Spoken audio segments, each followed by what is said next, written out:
so ang next na i-discuss natin ay yung speed of sound waves. So, before, dinescribe natin yung speed sa sound, speed of sound through a solid media, okay, using yung equation na square root ng force divided by yung mass per unit length. Okay, ngayon, i-generalize natin yung expression na yan. So, V ay equal dun sa tinatawag na restoring force, okay, divided by yung inertia, okay, that resists, okay, yung, anong tawag dito? Yung motion na yun. Okay? Yan yung general na expression at saka yan din yung principle nung speed of sound. Okay? Kasi ganito yan. Pag merong nag-travel na sound, obviously, yung particles magbabibrate. Okay? Pero, pag yung particles na yan, okay, has a higher mass, yung tendency nila to resist motion is also greater. Right? Diba? Pero kung yung particles has a lower mass, yung tendency to resist motion ay less. So, halimbawa, bigyan ko kayo example. Halimbawa kayo yung particles at merong sound wave. Nakaupo kayo sa upuan ninyo. Merong sound wave. Sa tingin nyo, paano kayo mag-move? Ano? Halimbawa, pag ganyan yung sound wave, paano kayo mag-move? Mag-move kayo pag ganyan, di ba? Lean back and then babalik. Etong position kasi na to, yan yung equilibrium position niyo. Merong restoring force, okay, na humihila sa inyo pabalik sa equilibrium position. Pero iba-iba yung amplitude ng displacement niyo. For some, okay, pwedeng malaki yung displacement dahil magaan. For the others, ganyan lang yung displacement kasi hindi magaan. Para lang. Okay? For me, ganyan lang. Okay? Pero naiintindihan niyo yung point? Diba? Since mass is related to inertia, the greater the mass, the greater the inertia, so yung tendency to resist motion ay larger, which means na yung amplitude is smaller. So, merong relation yan dun sa velocity. So, it won't move as much kung mataas yung mass niya. Right? Naintindihan niyo? Okay, so yun yung basic na concept dito. So yung nasa ibabaw ay yung restoring force at yung nasa ilalim is mass or yung inertia ng object. So if you relate it dun sa previous na example natin, discussions natin, itong F na to is the restoring force. Diba? Yan naman yung in-exert na force dun sa rope dati. Okay? Para ibalik siya sa equilibrium position. Ganun din para sa guitar strings, di ba? Nagbabibrate siya, pero eventually, yung tension na yon, yun yung hihila dun sa string na bumalik dun sa equilibrium position, right? Okay. Doon naman sa mu, which is yung mass, nakita na natin ito before, the thinner the string is, okay, mas mataas yung velocity. Pero pag makapal yung string, dahil malaki yung mass per unit length niya, mas maliit yung velocities. Nakita natin yan sa example before. So pwede natin i-generalize ngayon for solids and liquids and gases. So, unahin muna natin yung para sa para sa liquids. Okay, so para sa liquid, okay, ang equation which describes yung velocity, yung restoring force ay yung bulk modulus, okay, at yung inertial na yung inertial na quantity ay yung density ng fluid. Okay, so this is for liquid.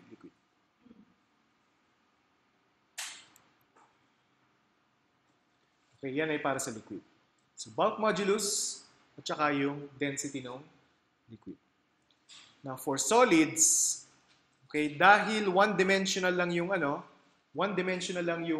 anong tawag dito? Yung motion ng sound. Okay, walang sound na nagpo-propagate pag ganyan, di ba?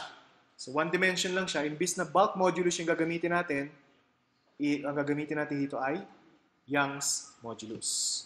Okay, at ang gagamitin din natin na term dito ay density. Okay, ngayon, although magkaiba sila, okay, ng form, okay, pareho lang sila essentially. Kasi ang Young's modulus is essentially force per unit area. Okay, pero pag in-incorporate mo yung area dito sa density, magka-cancel yung area sa density. Di ba sa volume, yung area at volume magka-cancel, ang matitira ay length. So matitira dito is mass per unit length. So essentially pareho lang yun dito. Naintindihan nyo?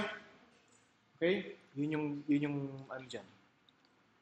Ganun sila equivalent. Ka-equivalent. Sa gases, it's a little bit complicated. Okay, especially kasi hindi nyo pa pinag-aralan yung yung physics ng gases. Okay, pero pwede naman nating i-discuss nevertheless. So gamma RT over M.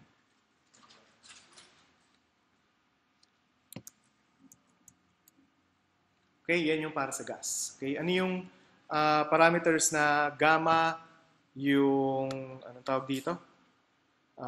R at saka yung M. Okay, yung R, ang tawag natin dyan ay gas constant. Saan nyo narinig ang gas constant? Kung nag-chemistry na kayo, yan yung R dun sa PV equals nRT. Nag-chem na ba kayo? May chem ba, ma? Elective. Pero nag-chem kayo nung high school, di ba? Alam niyo yung PV is equal to nRT. Di ba? Tama? Hindi niyo alam? Nung high school, PV is equal to nRT. Right? Yung R na yan yung gas constant. Okay? Ngayon yung T obviously ay temperature at yung M ay molarity. Okay. Or gas or molar mass.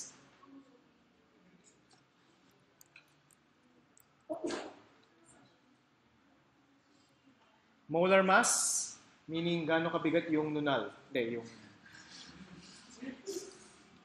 Tama ba? Okay, ano yung quantity na gamma?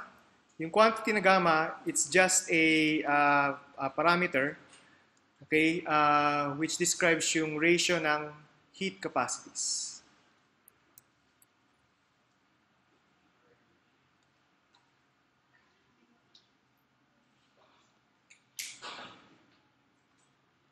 Okay, so kung hindi nyo alam kung ano yan, okay lang. Kasi given naman yan, given yan, unless na yan yung mga pinapahanap. Okay, tapos masasolve nyo na yung velocity. By the end of Physics 103, alam nyo na lahat yan. Kasi sa pagdating natin sa thermodynamics, ito yung focus natin. Okay, itong mga parameters na yan. Okay? So, pare-pareho ng form, iba-iba lang yung nakasulat. Okay, madali lang tandaan yan. Yung inertial, anong tawag dito? Quantity na responsible for liquids and solids ay yung density. Para sa gases, yun yung molar mass. Okay, pag gases kasi, di ba yun naman ang describe natin. Hindi natin pwedeng timbangin ang gas. Right? Pero pwede natin timbangin yung molar, or pwede natin makuha yung molar mass. Sa liquid, three-dimensional yan. So bulk modulus yung ginagamit. Sa solid, one dimension lang yung motion. So Young's modulus. Okay, and dun sa gas, so gamma RT lang yung numerator na dyan sa ibaba. Okay? So, syempre magandang makita kung paano nakuha yung 344 meters per second, di ba? Okay, so compute the speed of sound waves in air at room temperature.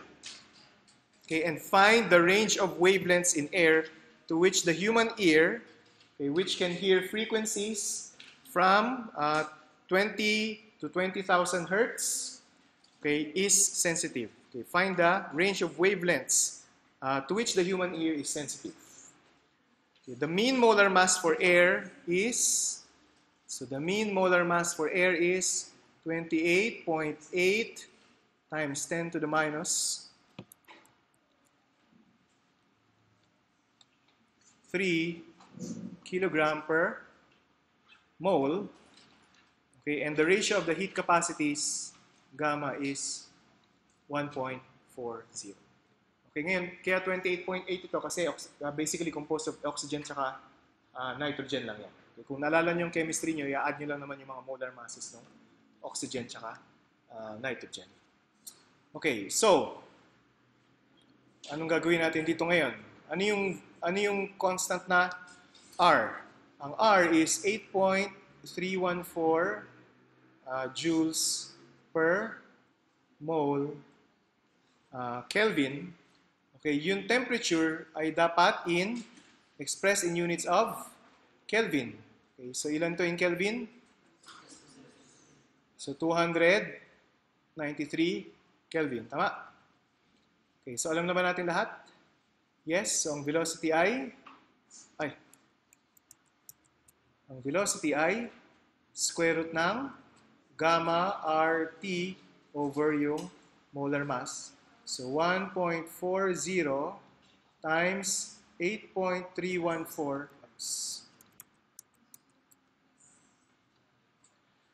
okay, joules per mole Kelvin times 293 Kelvin divided by 28.8 times 10 to the minus 3 mole,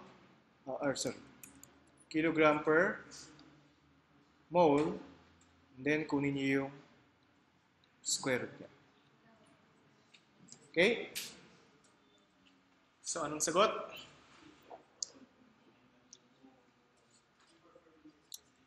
Well, dapat lang na 344 meters per second yan.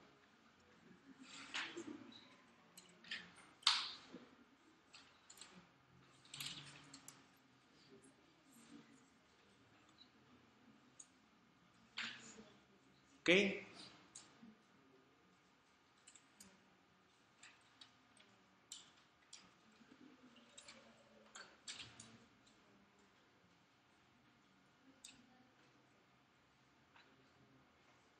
Questions?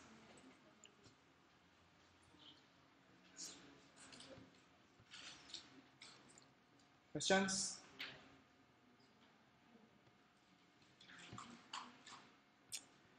Okay, then yung last topic natin for today ay yung intensity ng sound. Okay, and more or less diniscuss na rin natin to last time. Okay, instead of sound, yung diniscuss natin last time ay waves. Okay, pero ano ba ang sound? Ang sound ay practically waves din. So kung naalala nyo yung discussion natin, nagsimula tayo dun sa power, okay, nung sound, na ini-emit nung sound. Naalala nyo ba yun? Right? Equal yan sa intensity divided by 4 pi r squared. Essentially, intensity over yung surface area. Okay? Nung wave. Tama? Nalala nyo na? Okay, so and yung power, paano ba natin nirelate yung power dito? O paano natin kinuha yung power before? I-multiply natin lang siya by the force at saka sa velocity. Tama? Nalala nyo? Well, siguro hindi kasi pinahapyawan lang natin ito. Okay? Pero kung babasahin nyo sa book, yung derivation, yan yung, well, yung equation naman for power is force times velocity naman. Okay? From Physics 101. Okay? Ngayon, pag yung force na yan, dinivide ko by the area, okay, anong makukuha natin? Ano yung term na yan? Force per unit area ay pressure. Multiply ko to by V. E then, mag-multiply ako ng force times, anong tawag dito? Force times velocity I. Power divided by area I. Power divided by the area I. Density. Ay, power multiplied by the area pala. Sandali, tama ba itong ginagawa ko? Ay, baliktad. Power per unit area. Yan yung intensity. Okay, baliktad yan. Power per unit area to. Okay. Yan yung intensity. Baliktad. So, power per unit area, yun yung intensity. So, ibig sabihin, ito ngayon ay equal sa intensity. Right? Kasi, ito yung power per unit area, intensity. So, yung intensity ay equal ngayon sa pressure times velocity. Okay, at itong pressure na to, yan yung kanina pa natin kino-compute. So pag pinapanood nyo itong video na to, maririnig nyo rin yung background music na yan, ano? Tama? Okay, P of xt times P. So yan yung intensity. So ibig sabihin, since ang P of xt ay equal sa, or ang P max ay equal sa BKA, so yung intensity, or average intensity, okay, ay equal sa 1/2 B omega K A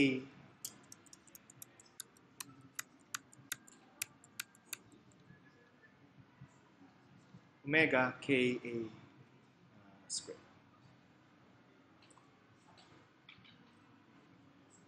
Okay, saan galing to? Okay, ang expression talaga is BKA for pressure, di ba?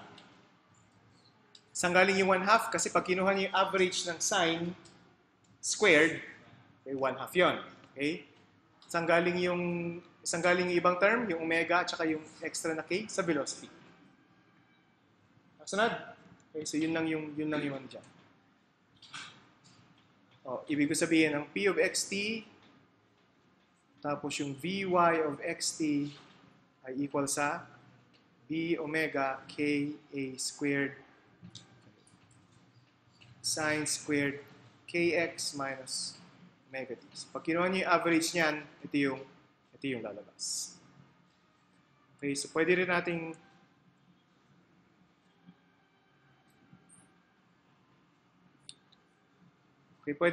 i-rewrite yan as 1/2 square root ng rho b times omega squared a squared, okay, 4, and this is for liquids. Okay, na kung saan ginamit natin yung V is equal to bulk modulus over density.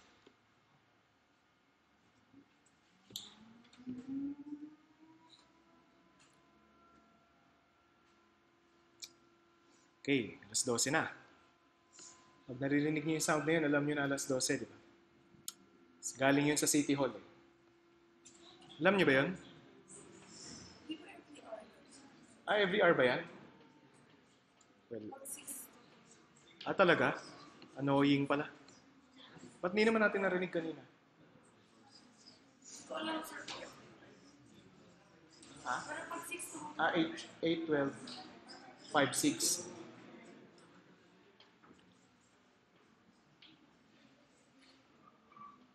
Okay, questions?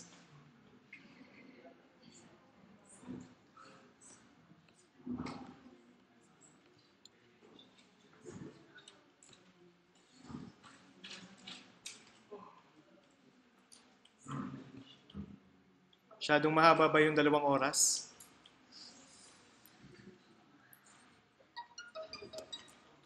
Ay, masyadong mahaba yun sa lecture. Pagdating sa exam,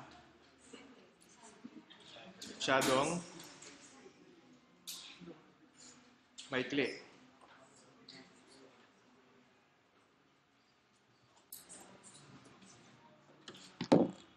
Okay.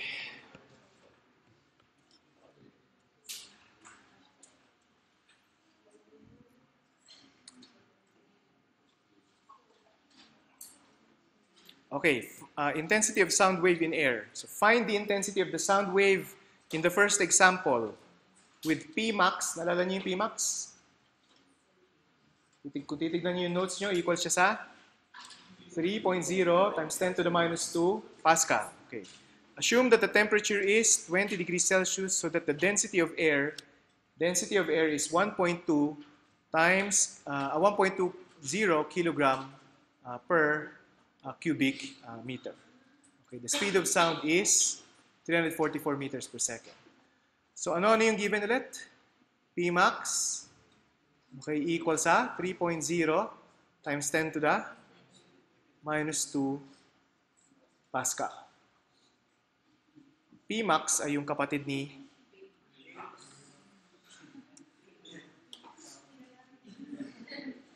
wala na, nagigets nyo na yung mga jokes ko.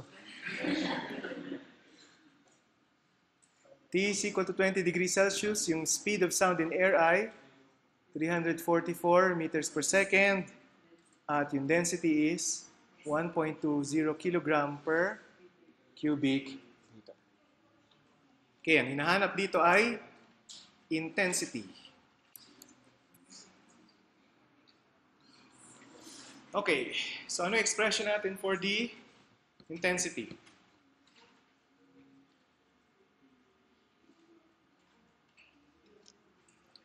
Ang intensity ay, saan ba yung mouse?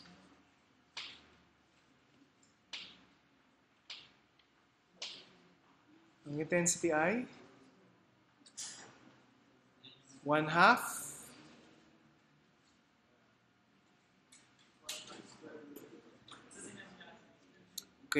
square root ng pero pag ginamit natin ito, hindi natin alam yung bulk modulus. Tama? Although pwede natin makuha yung bulk modulus, hindi nga lang ganun kasimple, right? So wag ito yung gamitin natin. Anong pwede natin gamitin?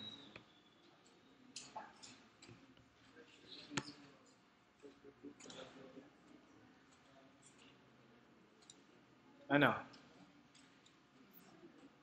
Or pwede ba tayo makahanap ng expression for Bmax? For Pmax. That includes Pmax dito. So, halimbawa ito. Sige, doon tayo mag-start. Square root ng rho B omega squared A squared. Ano ba itong square root ng rho times B?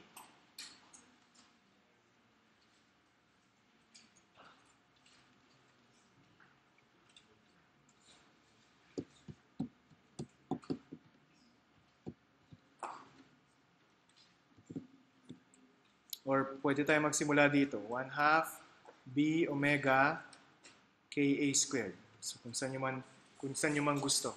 Ang ang Pmax ay Bka. Tama? Right? Kaso magkakaroon tayo ng extra na A dyan. So magiging problematic. Tama? Pero kung ang gagawin ko ay 1/2 B squared K squared, A squared, tapos mag-multiply ako ng BK sa ilalim, o magdi-divide ako ng BK, okay lang. Tama? Siyempre, huwag natin kalimutan ang omega, which means na 1/2 Pmax squared omega over BK. Right?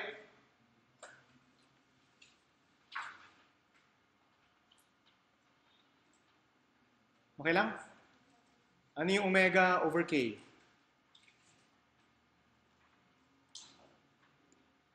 Dami yung nakakalimutan . Anong omega over K? Ulitin natin. B is equal to anong tawag dito? Lambda F. Tama? Lambda over 2 pi F. Okay lang yan? So, omega over K. So, ang omega over K ay V. Okay. So, 1/2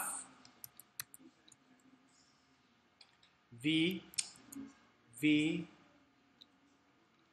Pmax squared over BK. Ayaw nga pala. Alam ko naman yung tinitignan ko lang kung nagpe-pay attention ko. Oops.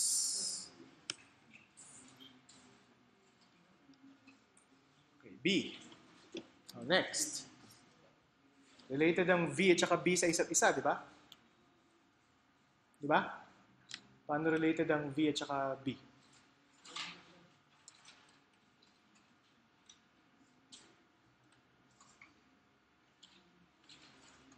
Right? Or V squared is equal to B over rho. So, B is equal to V squared rho. So, pwede kong palitan to ng V squared rho. So, ang matitira ay P max squared over V times rho. So, andyan na ba lahat ng kailangan natin? P, V, at saka rho. Tama? Okay. So, equal ngayon yan saan?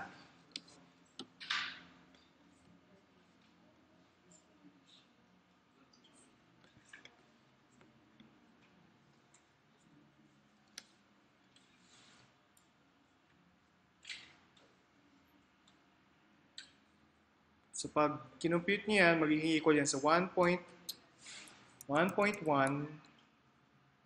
times 10 to the minus 6 watts per square meter. Okay, 1.1 times 10 to the minus 6 square meter. Okay, so ganyan lang kaliit yung intensity. Paano natin malalaman kung malakas yan o mahina? Okay, ano yung measure natin ngayon ng intensity ng sound? Siyempre, kailangan natin i-relate yan sa ang tawag dito? Sa isang reference. Okay, and for us to do that, okay, may kakailanganin tayong, yun nga, reference. So, ito yung gagamitin natin dito na reference. Oops.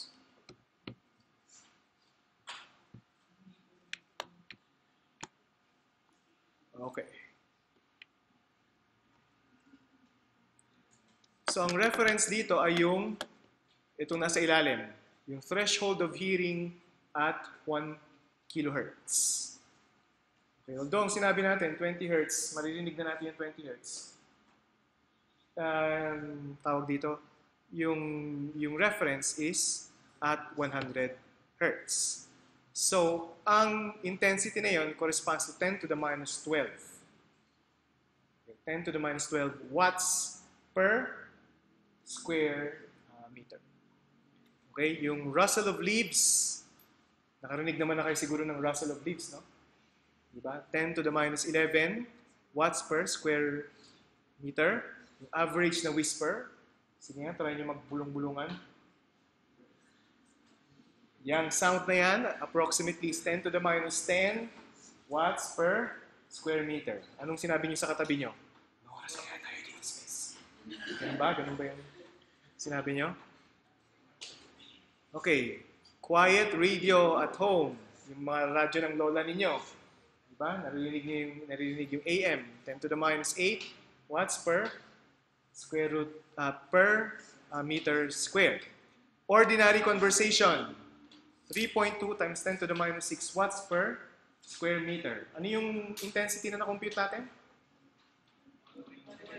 1.1 times 10 to the minus 6 watts per square meter. So, nasa level na tayo ng ordinary conversation. Okay? So, tolerable pa yan. Okay? Pag busy street traffic, so 10 to the minus 5 na watts per square meter. Okay? Elevated train, lahat to maririnig nyo sa Metro Manila, 10 to the minus 3 watts per square meter. Ang threshold of pain is 1 watt per square meter. Okay, 1 watt per square meter sound. At yung military jet aircraft 30 meters away, gaano kalayo yung 30 meters away? Etong net na to na room na to is about 12 meters. Okay, multiply nyo by 2, dagdagan nyo ng kalahati pa nito, yun yung 30 meters. Okay, kung ganun kayo kalayo sa isang military jet, 100 watts per square meter na yun. Well, it doesn't have to be military jet. Pwede naman na aeroplano na tawag dito yung commercial na planes. Okay, so it's about the same level. Okay? Ganyan kalalakas, o ganyan yung measure natin ng sound. Ngayon, papansin nyo rito, merong talagang ginagamit na measure, which is in decibels. Okay, level of intensity, which is in decibels. Ngayon, ano ba yung in decibels niya? So, simply put, eto lang yan. Okay, yung computation is 10 decibels times the logarithm of yung intensity divided by I naught. Ang I naught dito ay yung reference, which is 10 to the minus 12 watts per square meter. Okay, so kung ang intensity ng sound niyo is, tulad na compute niyo is 1.1 times 10 to the minus 6. So 10 to the minus 6 divided by 10 to the minus 12, ilan yun?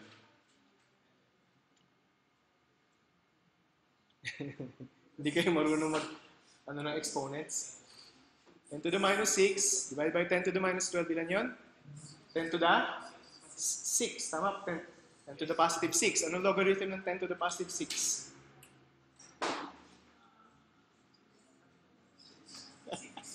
6. Di ba? Kunin nyo lang exponent. Base 10 naman yan. Okay?